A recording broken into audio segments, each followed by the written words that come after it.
Take a deep breath. Deep conversations are starting.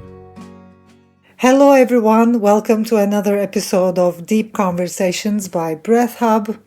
I have Neil over here and I'm gonna hand the microphone over to you, Neil, and let you just speak a little bit about yourself, about your history, what you've been doing, your passion, and everything about you.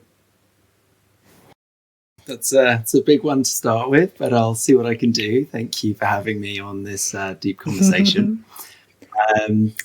So I started out, I suppose, the relevant part of my story. In my late teens, I became interested in meditation and yoga and started kind of researching that for myself. But I was also on quite an academic track. Not that those two things are mutually exclusive, but I had sort of various pressures to follow the sort of idea of, what one does with a life. And I studied law. So I ended up studying law at Bristol. Spent 3 years doing that and then qualified as a barrister. And by the time I was 22, I was a qualified barrister, but also a practicing Reiki master. So I had these kind of two lines, I suppose, of interest kind of concurrently running along against each other. And that was fine for a little while. But after 8 years in practice, and I was practicing as in civil litigation as a trial barrister, I had a spiritual insight, basically, that I was really on the wrong path and that I needed to have a bit of a reappraisal of everything. And that led to me stepping away from my career and in 2012 forming the Conscious Professional. So by then it was sort of both of those streams, which is kind of my, I suppose, interest and passion for human potential. But also, really interested in excellence and performance, and had learned a lot about that through, professional life as a lawyer. But I was able to then sort of weave them together and start bringing some of the ideas and principles of mindfulness and conscious living to the workplace through my company. So it sort of unfolded from there quite serendipitously. That change that sort of came through in my life maybe a little bit before the world was interested in these things. In 2012, not very many people were interested in mindfulness in the UK.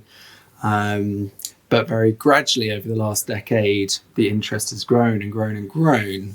And so my work has had the opportunity of also growing and kind of blooming and flourishing with that, and supporting clients in lots of different ways. So, I work with big corporations delivering group trainings and away days and conference keynotes and things like that. But I also really enjoy working one-to-one.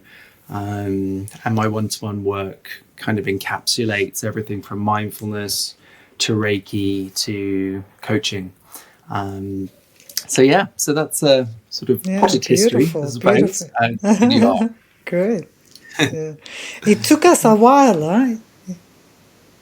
Yeah, it took us a while to understand the importance of mindfulness and meditation. And it's great that it's getting popular each day. And also, like I started breathwork and meditation around 25 years ago. And I was probably the first person ever in my community talking about breathwork and meditation and mindfulness. So I can relate with that. Especially because you are in and out of a lot of corporate settings as well. I would like to ask you, what has been the most amazing experience you had during your, talks, maybe seminars, your workshops? So I think some of the things that, I'll always remember is some of those initial trainings when I was offering ideas that maybe people had dismissed, and seeing a room of people kind of get it and see that there was this kind of blind spot in the way that they'd been engaging with the world, and collectively then start to orient towards learning the skill and orienting towards that as as change. I think that was really exciting to start seeing. And this is probably 2014, 2015, 2016, that sort of time when people were starting to be curious about it, but didn't really understand it fully yet.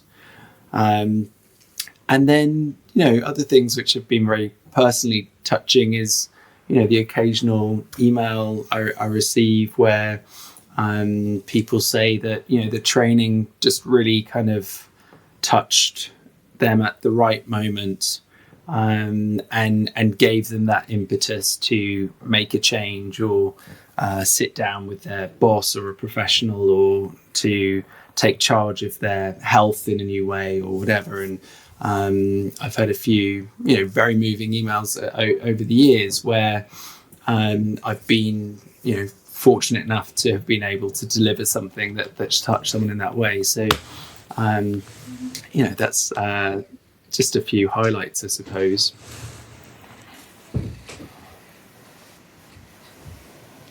Yeah, beautiful. And where are you with breathwork? Because we are a breath work app, and we usually have a lot of breathwork teachers and people who practice breathwork. Do you regularly practice breathing exercises or breathwork, or are you more on the meditation side, just watching the breathing? Like, many people ask me the question, like, what's the difference between the breathing we do during meditation or before meditation practices or mindfulness practices, and breathwork classes, or when we do a breathwork exercise. And I tell them, like, during meditation and mindfulness or before, you just watch the breathing, you observe the breathing, and you use it as an anchor. But during breathwork, you literally work with your breath. You use different techniques, you change your breathing, you manipulate your breathing. Usually, before mindfulness and meditation, we don't. We observe the breathing. But on top of that, do you regularly do breathing exercises? Are you interested in doing? Do you use them, or are you just more, an observer? And do you use it passively? Where are you with your breathing journey? Yeah, so I would say more on the mindfulness side. I've had a few experiences with breath work itself, and been to some classes which I've really enjoyed. And so I see that as a kind of a whole sort of unexplored discipline, really, because it's not been part of my training so far.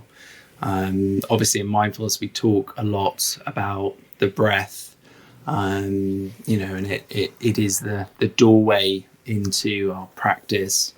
But as you say, apart from an exploration of its kind of voluntary and involuntary aspect, and the way in which we can use breath to kind of tend with awareness to different aspects of our experience. It's something that I know quite a small amount about, really, and would love to know more. Yeah, great, beautiful. Yeah, it is all about, mainly breathwork, I think, is all about changing your chemistry and changing your physiology, and that way experiencing different levels of your consciousness and different levels of your awareness. And it's a very different, very interesting exercise. Because I'm also a classic Vedic meditation teacher, I can observe or see where breathwork is at, or where it stands for, why people enjoy using breathwork, and also why people enjoy using mindfulness method and meditation. And I believe each one of us, like, we have our own unique ways of connecting with ourselves and resting inside, Um, and yeah, we find our own ways, our own unique ways. Yeah, beautiful. Yeah. Yeah. So what's your vision with your with your work? How do you see your future with it, and how would you like to grow it? Your teaching, because I Yeah. believe each and every teacher has their own unique teaching. Yeah. Yeah. No, that's a great question. There's various branches of my work, and different parts of my work have kind of burst forward at different times, and have evolved in sort of their own rhythm and pace. So, there's aspects of my corporate work that feels really grounded and feels like something that I'm still excited to explore. And the application of it's not just about teaching mindfulness anymore. It's about the application of mindfulness to professional skills.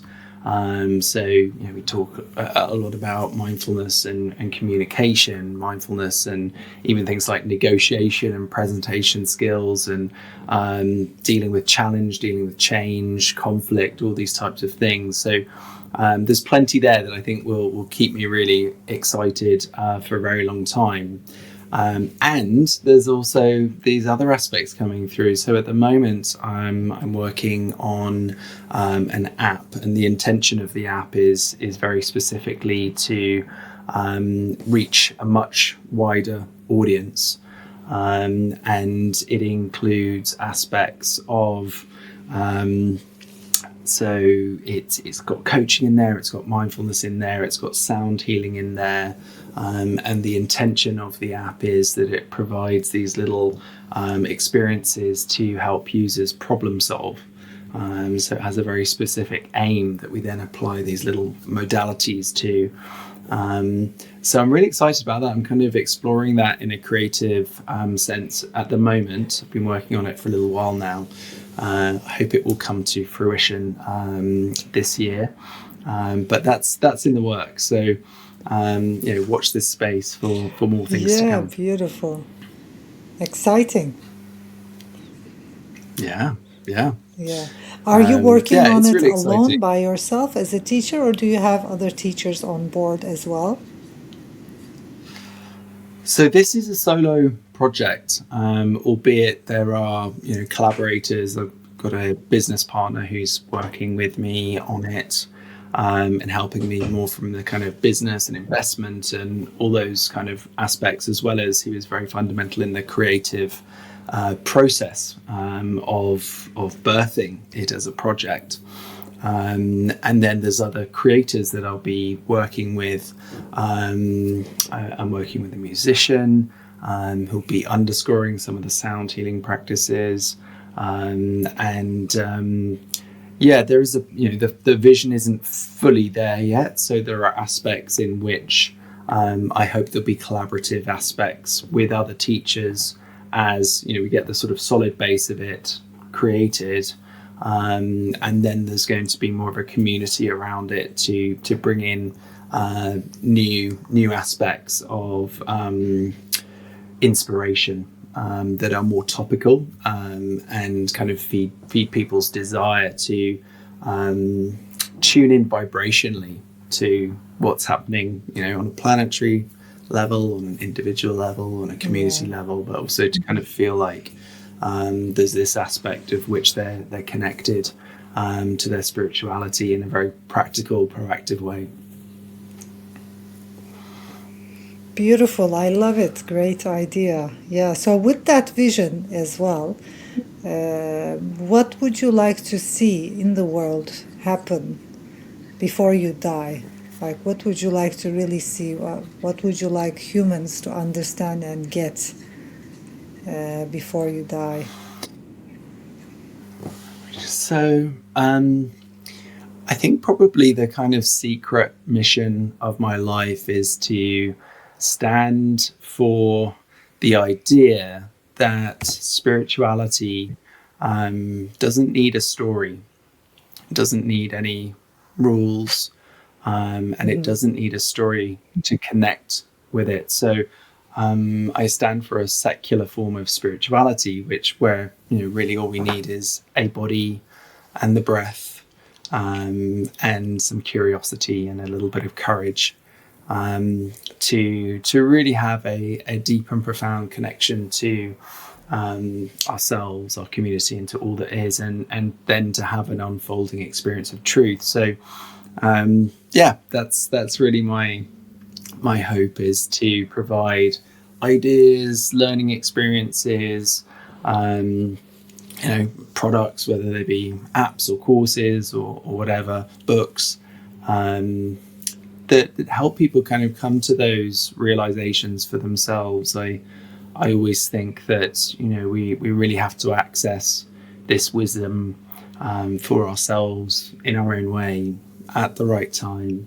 And so, if I can share my practice in relevant ways with people that allow them to have their own experiences, from practical to spiritual, however they engage with it, that allows them to access more of their own wisdom, consciousness, then I think I'll be pretty delighted. Yeah, beautiful. Yeah, thank you. I think it has been a very amazing and inspiring conversation for anybody listening to us. And my last question will be, so if you could right now in the world change one thing, what would you like to change? And why do you think that's the second question, actually? Why do you think we need spiritual practices in the world right now? Yeah, so two quite different questions, I suppose. But the first one, I think, if I could change anything, it would be for collectively for humanity to hold more truth, to hold and see more truth. And I suppose that that might sound a bit nebulous or wishy-washy, but what I mean by that is I think there's such a lot of distortion and disruption in the field of information in our world, that it's such a confusing place for us to collectively grapple with the challenges of the day, which are pretty enormous at this point in human history. And this kind of idea of fighting one another around what is information and what are facts and what's true, it is such an important part of it. If we can't agree on what's happening, we can't really galvanize action to begin to solve it and take actions that start doing that. And then the aspect, I suppose, of why is spiritual practice relevant to this? I think one of the outcomes of spiritual practice is the human field begins to have the capacity to stand in its own integrity and to recognize integrity. And the link between integrity and truth is that truth has integrity. It has a wholeness to it. And so as we, come through our own barriers and limitations and frailties and vulnerabilities and all the rest that we come in with and into, if we can do some of the work to kind of put ourselves back together again, find center, find ground, find the breath, find the body, find the mind in a way that's clear and less cluttered, we can also start to somatically and mentally and in all other ways notice the truth that is out there, express more of our own truth. And I think this is galvanizing. These are the types of things that allow for changes to be made. So yeah, that's my wish for right now. Yeah, great. Thank you. And truth, of course, for anybody who is asking themselves why truth, I would like to just say, I can ask you that question as well, but I would like to say because it sets us free, because it's the way to, holistic living, and just all kinds of health and all kinds of well-being depends on it, right? Like being true to yourself. When we say it, I think for people who haven't done any work with themselves and meditation, mindfulness, breath work, whatever path they chose, I think it's kind of like, okay, truth, what do you mean? I think it's like it starts with that. So thank you for that. It's like health, our health, well-being, our mental presence, and how silent and peaceful we are depends on how truthful we are to ourselves and the world. So, it's not just saying like a cliche, integrity matters, but like really deeply understanding why it matters, I think is very important at this period of time. Thank you very much for reminding me and inspiring me, and also our listeners. Anything you want to add? Deep questions. Anything I want to add? I suppose the last thing is maybe that truth is a practice, right? It's another practice. And it's another way in which we can, and I always find the best place to start with practice is on yourself. So to try and track in the body, in the breath, and in the mind, where am I in my truth? Where am I kidding myself? Where am I holding something back that's true? And where can I express more truth into my relationships, my communication, my relationship with self today, and maybe just to start there, take a truthful breath. It's an interesting experiment, and just see what comes. There's a lot to explore.